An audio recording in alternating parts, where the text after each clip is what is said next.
Assalamu alaikum wa rahmatullah, j'espère que vous allez bien. Aujourd'hui, on va voir ensemble une histoire un peu spéciale, l'histoire du compagnon Julaybib qu'Allah l'agrée. Julaybib était un sahabi, un compagnon du prophète qui était de petite taille, qui avait une apparence difforme et sa lignée était inconnue, personne ne savait qui étaient ses parents. Il n'avait pas de clan pour le protéger et aucune tribu n'était prête à l'accepter. Solitaire, même les petits-enfants de Médine l'embêtaient et se moquaient de lui en raison de son handicap et personne ne voulait s'asseoir en sa compagnie.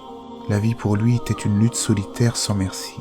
Il lutta comme il pouvait et passait beaucoup de nuits seul à Médine, pleurant de désespoir. Personne ne voulait lui offrir ne serait-ce qu'un peu d'affection ou de compassion. Il n'avait ni famille ni amis. Il était totalement seul.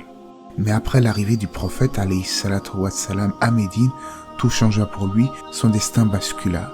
Qu'est-ce qui a changé dans la vie de Julaybib? Comment est-il passé de la solitude et de la tristesse au bonheur? On en parle tout de suite, après la petite intro.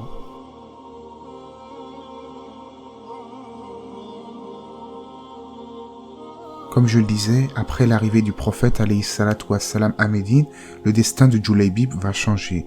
Il allait s'asseoir en compagnie du prophète et écouter attentivement ses paroles. Désormais, en la présence du prophète Mohammed alayhi salatu wassalam, il s'était fait un véritable ami. Ses jours de solitude et de désespoir allaient enfin prendre fin. Julaybib faisait maintenant partie de la communauté des croyants. Un jour, alors qu'il était assis en compagnie du prophète, celui-ci lui demanda « Ô Julaybib, demande quelque chose. Y a-t-il quelque chose que tu désires ?» Il leva alors timidement la tête et dit « Ô messager d'Allah, Allah m'a béni par ta compagnie. Je m'assis devant tes pieds bénis. Que pourrais-je désirer de plus ?»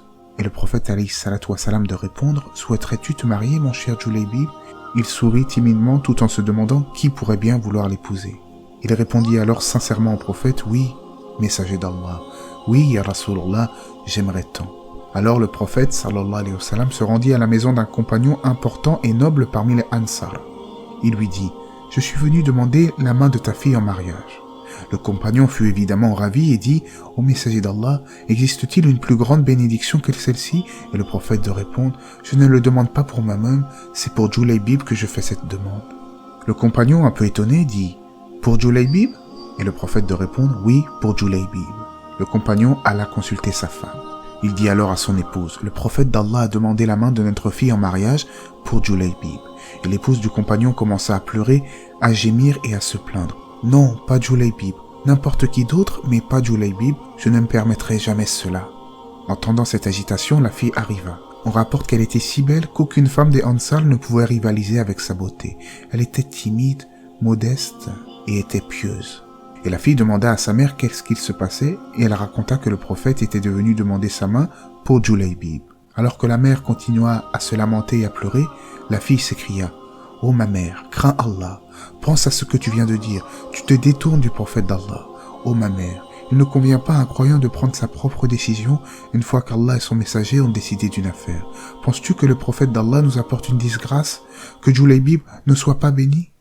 Et elle continua « Demande au prophète de m'envoyer Julaybib, car il n'y a pas de plus grand privilège que d'être béni par un tel mari. Le prophète d'Allah est venu à nous avec un cadeau merveilleux, alors pourquoi pleures-tu et te lamentes-tu ainsi ?» Le cœur de la mère se remplit de remords. Elle déclara alors « Ne dis plus rien ma fille, je me suis trompée et je me repens 1000 fois pour cela. Il n'y a personne que je préfère pour toi que Julaybib. » Et le lendemain, le mariage a eu lieu, walhamdulillah. Il est rapporté qu'Osman et Ali vont donner de l'argent à Julaybib pour l'aider à organiser la fête et à se procurer un logement. Mais peu de temps après, Julaybib tomba martyr durant une expédition.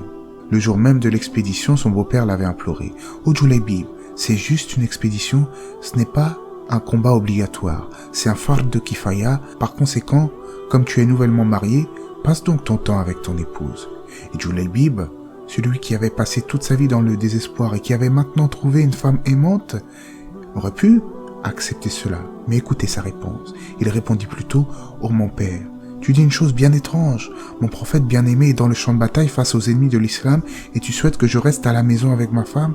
Je sacrifierai mon sang et mon âme plutôt que de voir le prophète affronter les difficultés pendant que je suis assis à la maison dans le confort. » Certains pourraient trouver ça bien étrange de voir un petit homme comme Julaybib porter une épée presque aussi grande que lui, mais le compagnon était courageux et préféra aller défendre le prophète alayhi salatu wassalam, même si ce n'était pas forcément à ce moment-là obligatoire pour lui.